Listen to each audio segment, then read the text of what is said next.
It started with a rumor, a chic figure gliding through the Plaza Athénée's spinning doors, wrapped in sharp Dior tailoring and hidden by the dim light of a Paris evening. The date was the 20th of December, 2025. The occasion was Dior's secret winter showcase, a lockdown event for the ultra-rich, industry titans, and top-tier brand faces. Then, the snapshots hit the web, blurry at the start. Captured through wet windows by shaking influencer hands, the pictures went viral on TikTok and X, with one massive headline, "Princess Catherine is in Paris." Only problem? She wasn't. While the internet went wild with conspiracies and news sites guessed at a secret trip, Princess Catherine was actually running a private holiday party for families in need at a local center in Birmingham, England. Geotagged pics, local news, and police logs proved she was definitely there. So, who was sitting front row at Dior? Why did she use a restricted royal security code to book the best suite and get backstage clearance? And why did the digital guest list explicitly say Catherine Elizabeth Windsor? What started as an online mix-up quickly turned into one of the biggest identity thefts in royal history. And, according to leaked files our team saw, this might be the final straw in the palace's messy history with Meghan Markle. Sources working the Dior show, keeping their names off the record, said the mystery guest pulled up in a private black car with 2 bodyguards and a female PR rep listed as M. Arvella. She wore big shades and a hat to hide her face.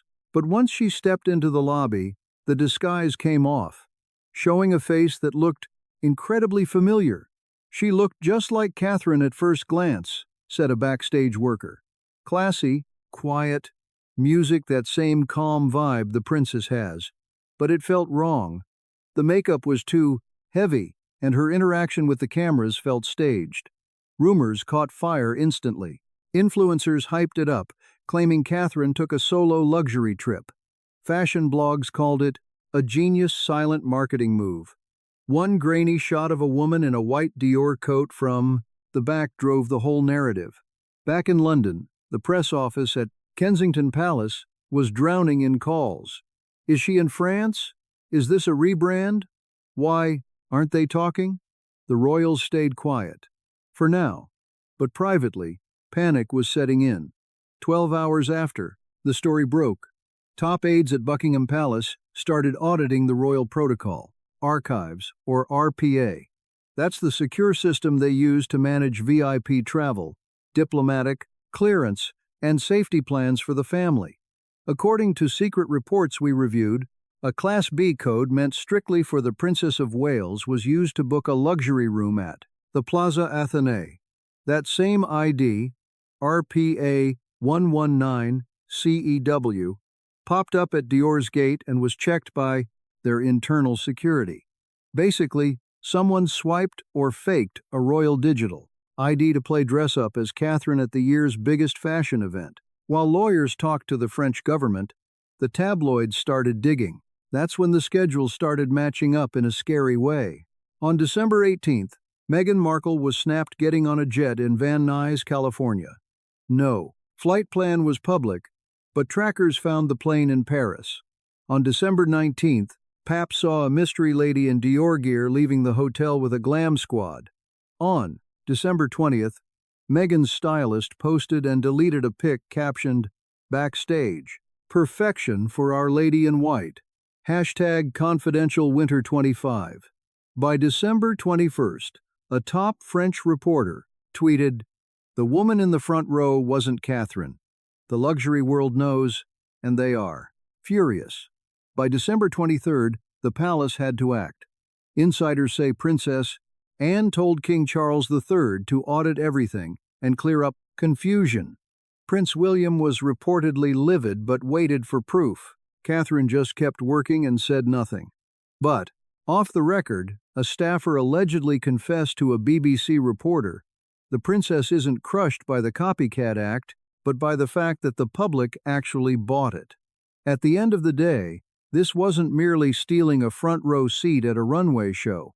This was a surgical strike on her identity, wrapped in high fashion and directed straight at the monarchy's most cherished icon of class and modern elegance.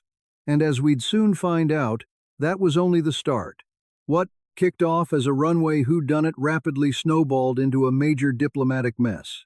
Once the palace commanded a quiet internal probe on December 23rd.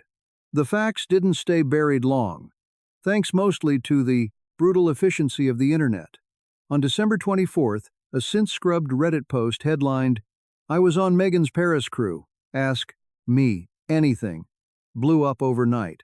The nameless user, asserting they were an ex-freelance PR aide, shared a blow-by-blow account of the so-called Paris project, listing the staged arrival at Dior, the clothing, prep in a VIP room, music, and most critically, the intentional exploitation of royal fashion protocols. "I was brought on, temporarily," the entry stated. "My assignment was to manufacture a royal vibe. We rehearsed lighting tricks to have her resemble Catherine. We hired glam squads who previously serviced Kate Middleton. The whole game plan was to spark press chaos without uttering a syllable." Screen grabs of the post spread like wildfire across X, the platform once known as Twitter, TikTok, and royal rumor sites. The takeaway was obvious. This wasn't a fluke. It was a tactical maneuver pulled off with exactness to hype up a secret luxury brand launch coming down the pike. By the night of December 25th, Dior's legal department had circulated an internal memo blacklisting Meghan Markle from every future house gala, runway show, and fitting an intorty $702,000, unheard-of step silently verified by 3 separate fashion writers and a leaked corporate directive. On Boxing Day, Dior's top brass convened a secret Zoom call with VIP handlers and brand reps to manage the damage. Several sources verified music that Bernard Arnault, the head honcho at LVMH, was livid that Dior's reputation got pulled into what was looking like a fraudulent identity scheme. High-end luxury relies on secrecy. A style, reporter explained to us that what Meghan did, purposely erasing the distinction between herself and a senior working royal, wasn't merely tacky. It was risky. It exposes fashion labels to legal threats and diplomatic friction. Thanks for tuning in. What's even scarier is that the Dior entry code, RPA 119 CEW, led back to a suspended royal staffer, an individual known for a short stint as a digital coordinator during Meghan and Harry's last year as active royals. This finding pointed to not just advanced planning, but inside betrayal. A person near the royal firewall had been breached. In an ironic turn of events, December 26th, celebrated as Boxing Day, also signaled the time King Charles was handed a closed red packet from Princess Anne, holding a note penned by Queen Elizabeth II prior to her death. Per insiders aware of the text, the Queen had cautioned against future situations where non-sanctioned individuals might fake a royal persona for personal profit, and had added a confidential order that any such breach trigger a lifetime ban from all royal ranks, duties, and perks. That document, previously locked in a secure safe at Windsor, now held serious consequences. Anne's recommendation was to release it. Come December 27th, a top Kensington strategist mapped out a formal PR plan, while William, personally embarrassed by the mimicry of his spouse, demanded a full review of all lingering security clearance possessed by ex-royals. Amidst the chaos, Princess Catherine stayed poised, yet privately crushed. Per a close family contact, she isn't someone motivated by vanity, but witnessing someone attempt to steal her class for a publicity stunt, that hurt. Number 5. Meanwhile, Meghan Markle has kept total radio silence. No denials, no explanations, no cease and desist letters. Her team hasn't responded to inquiries, and her main Arkwell feeds went silent from December 21st through December 29th. Yet inside the Hollywood gossip mill, rumors hint at serious trouble ahead. A source near a major streaming giant disclosed that Meghan had been negotiating a deal for a royalty-inspired beauty ad with a high-end partner, which is now on hold indefinitely because of her alleged moral breaches in Paris. She figured she could outsmart the crown, the source claimed. Instead, she ended up frozen out by everyone. While Meghan Markle's team stuck to total quiet, the palace was getting ready to hit back, not with anger, but with perfect bureaucratic maneuvering. On December 29th, a secret crisis meeting took place at Clarence House, led by Princess Anne, featuring legal counsel from the Lord Chamberlain's office and two of King Charles's top aides in attendance. The subject was unmistakable: illegal royal impersonation and what it meant for matters of state, the family hierarchy, and public faith. According to insiders familiar with the talks, Princess Anne pushed for a classy, symbolic gesture that matched the monarchy's prestige. Thanks for tuning in now. Let's be clear. This wasn't about getting even. It was about setting things right. Later that day, Prince William and Princess Catherine huddled with their PR squad at their Adelaide cottage home near Windsor. Music, came to a decision. Kate wouldn't say a word. Instead, her style, her poise, and her silence would do the talking. Every move she made from then on would be calculated, high-profile, and distinctly regal. On December 30th, the Wales clan showed up unannounced at St. Mary Magdalene Church near Sandringham, with Princess Charlotte and Prince George in tow. Kate's outfit was a showstopper, a custom sapphire coat by Sarah Burton for Alexander McQueen. It echoed the cut of that controversial Dior outfit Meghan wore, but looked far classier and 100% genuine. Fastened gently to her lapel was the late Queen's diamond thistle pin, a piece usually kept for Scottish events and heavy royal statements. The subtext was quiet, but brutal. Kate wasn't merely the Princess of Wales. She was the living antidote to any royal knockoffs. Style critics across Europe caught the vibe instantly. The Daily Telegraph splashed a headline saying, "The original returns." In France, Le Figaro noted, "No Dior needed." Catherine responds with, "Silence." It wasn't just about the clothes, though. Behind the scenes, what nobody saw was a scathing official statement drafted on December 28th. It packed a serious punch.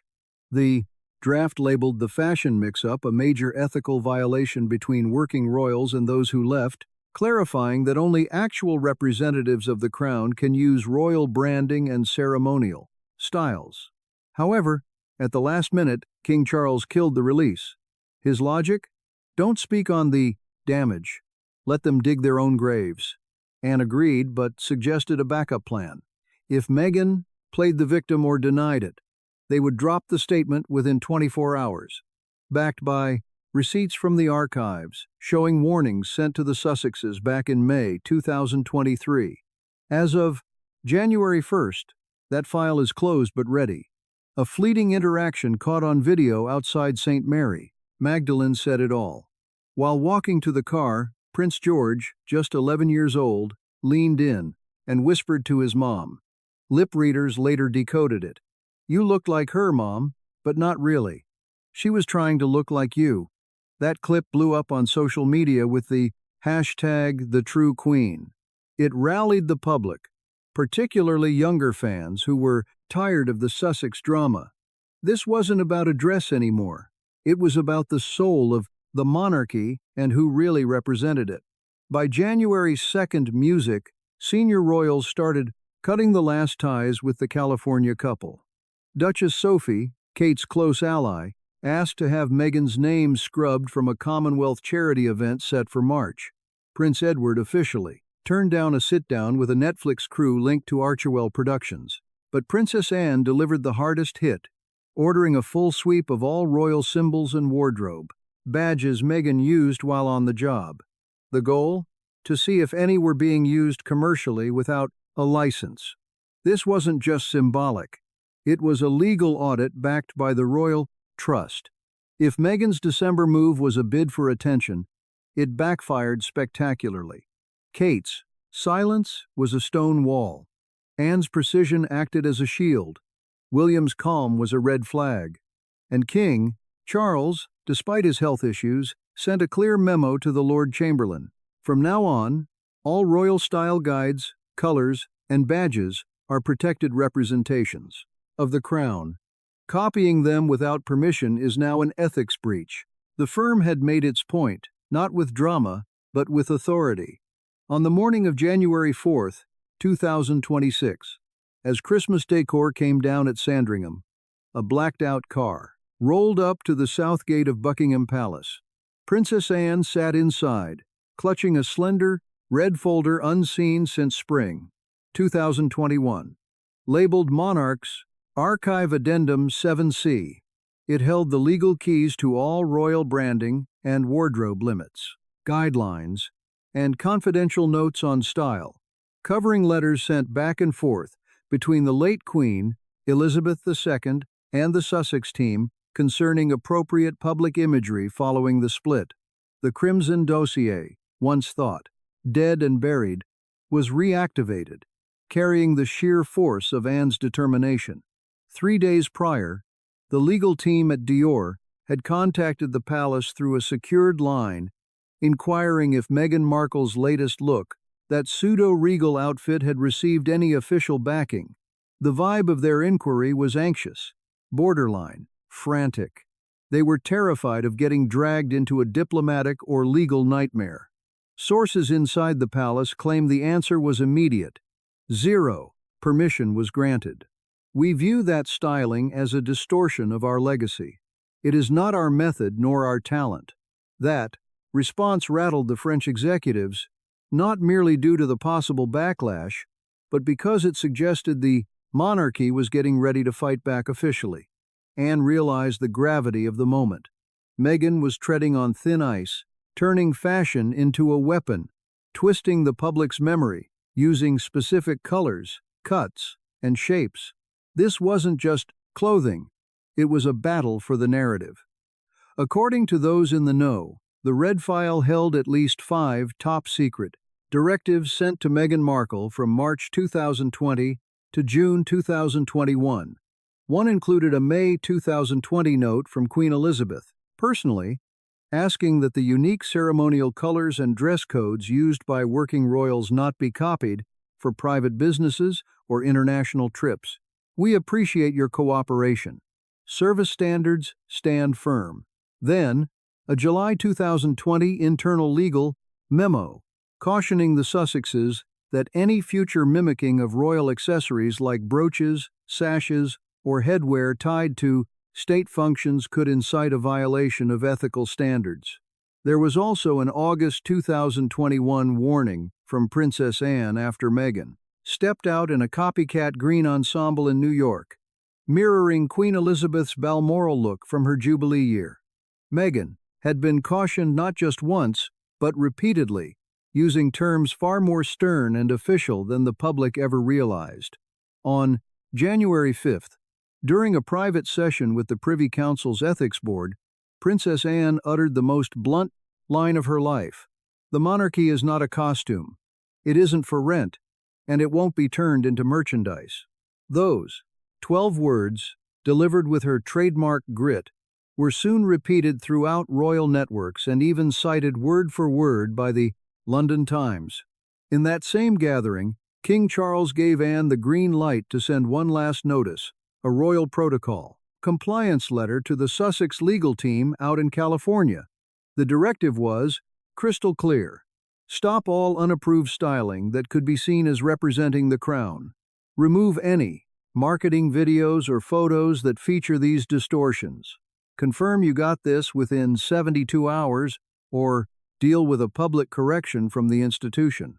The dispatch went out at 1800 GMT on January 5th, flagged as high priority. According to several leaked accounts, Meghan's lawyers panicked the moment it arrived. Within a few hours, the Archewell PR team took down ads connected to her newest lifestyle brand release. Partners went quiet. Unpaid fashion stylists and advisors started gossiping to reporters. One insider mentioned to the Daily Express, "They assumed the palace wouldn't clap back, that Catherine would keep mum, and that Anne was too swamped. They miscalculated."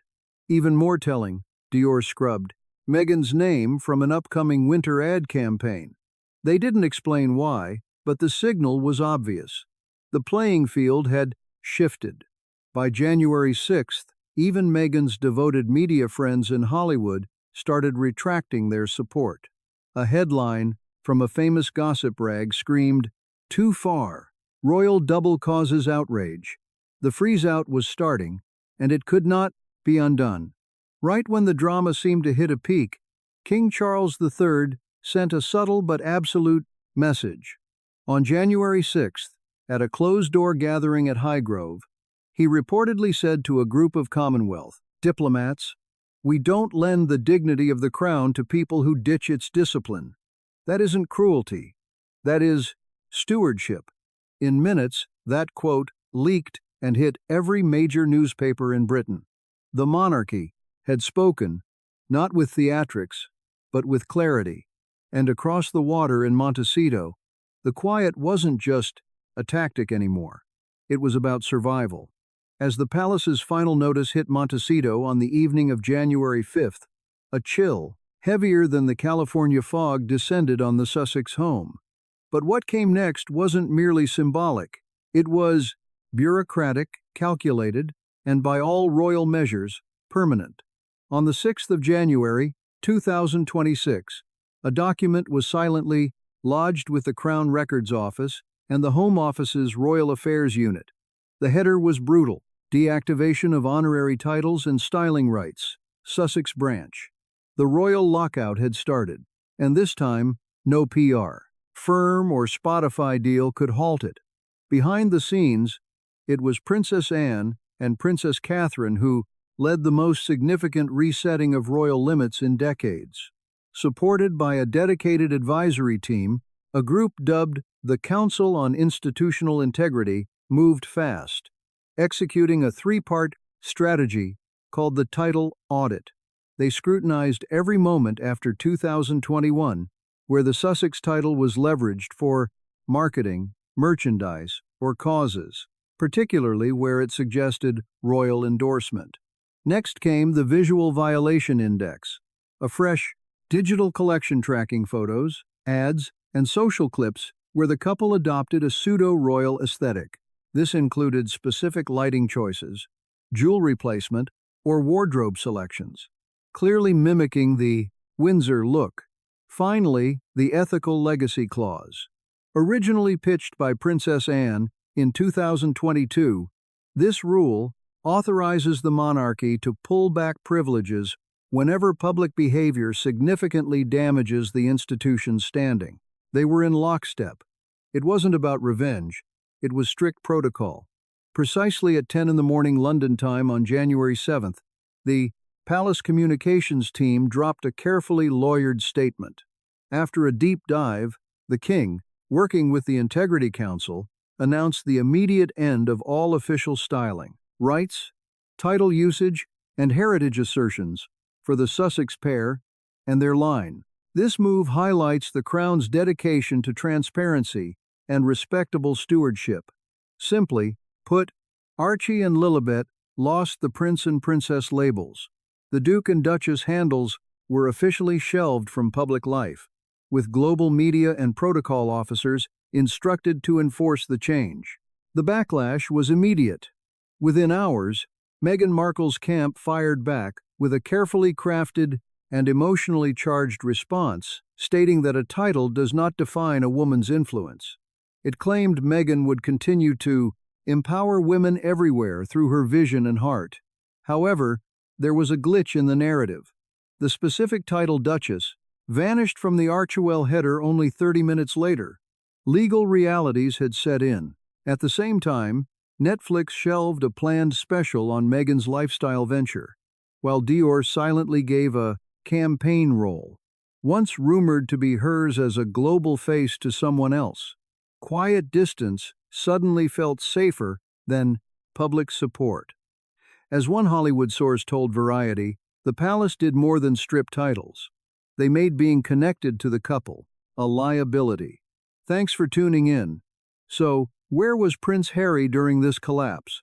Montecito residents reported seeing him, alone, sporting a ball cap and shades, walking his dog in the hills above Butterfly Beach. No bodyguards, no cameras, just a guy looking trapped between two crumbling lives. Back in London, Prince William handled the issue with icy precision during a private meal with top aides and diplomats. He noted that this wasn't about banishment but rather establishing order, arguing that structure saves the institution when emotions run dry. That sentiment reached the press not as gossip, but as a deliberate briefing. The heir had set his boundary, and he wasn't backing down. By midnight on January 7th, major search engines like Google and Wikipedia had already scrubbed their records. Entries shifted to Archie Mountbatten Windsor and Lilibet Mountbatten Windsor, listing the Sussex titles as inactive. It was one of the quickest digital overhauls ever seen. The official royal family website added a disclaimer under their bios, stating they hold no active privileges and aren't in the line of succession. Even the Royal Lineage Archive, kept by Oxford since 1863, placed asterisks next to their names. The signal was unmistakable. They were written out of the narrative. In a surprising show of unity, Queen Camilla was heard commending Princess Catherine for navigating the public freeze with such poise. Coming from a woman often rumored to clash with Catherine, this proved a united front. As an insider noted, the crown is exhausted by the chaos, and Catherine is the solution. The institution shifted from reacting to events to driving them, and people noticed. The impact of King Charles formally stripping the styling was immediate and merciless, and for Meghan Markle, it was completely isolating. While British papers cheered the reset, American outlets switched from curious coverage to calculated separation. A brand once built on a mix of royalty and rebellion had turned into empty static. Yet, within the palace walls, a fresh dynamic was taking hold. In the wake of the January 7th ruling, Princess Catherine saw her approval ratings spike. It wasn't due to glamour, but rather her silence.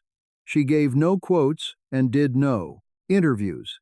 Instead, she filled her calendar with serious work mental health centers, children's hospices, and delivering a strong keynote in a sharp navy suit at a women's leadership summit at Kensington Hall. No tiara, no sash. She just kept it simple. You don't inherit a legacy. You have to earn it, every single day. The audience went wild with cheers. For the first time since we lost Diana, the monarchy had a real icon, someone chosen by the people, not defined by tragedy. Meanwhile, back in California, the Sussex camp was falling apart at the seams. Two major board members, their media guru and the head of philanthropy, quietly packed their bags on January 9th. They cited internal disagreements and worries that sticking around would be a liability for their own careers. On January 10th, a major American retailer pulled the plug on a holiday deal with Meghan's home goods brand. A leaked memo explained why. Now that the titles were gone, selling anything that hinted at royal connections was basically begging for a lawsuit. The brand was in tatters, hitting a new low at every turn. Even the execs at Spotify, still sore from that whole audio silence. Disaster put out a statement to clear the air. No projects with the Sussexes are currently in the works. For Meghan, who used to stand shoulder to shoulder with Beyoncé, Oprah, and Serena as the face of modern change, the lack of support was loud. A Hollywood producer put it bluntly, "The fairy tale is dead. This isn't royalty anymore. It's just reality TV. And right now, it is looking pretty grim and messy." On January 11th, Prince Harry finally spoke up in a frantic 15-minute Instagram Live, using the hashtag #FamilyTruth. He claimed that titles don't define your character and insisted the palace was just terrified of his freedom to tell his side. The stream hit 600,000 viewers before it got flagged for violating privacy rules. It was taken down eventually, but not before he took a massive hit in return. The very next morning, Prince William's private secretary released a one-line statement. The Crown doesn't engage with threats. It protects its people. That firm, institutional tone made it crystal clear. There was no wiggle room here. Harry had played his final card, and nobody cared. Throughout the UK, support for the Wales family skyrocketed.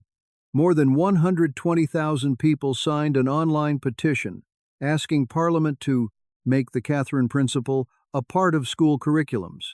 Basically a case study on handling pressure with grace and sticking to your duty. Major papers ran headlines calling Catherine the steady flame of Windsor, while Anne, Edward, and Sophie, the quiet workhorses, were finally stepping into the spotlight.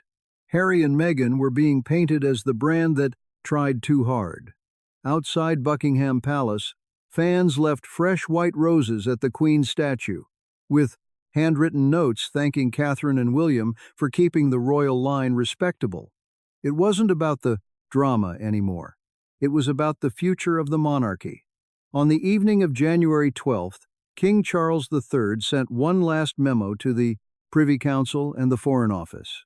It stated that all titles, protocols, and funding tied to the Sussex family were officially cut off for good.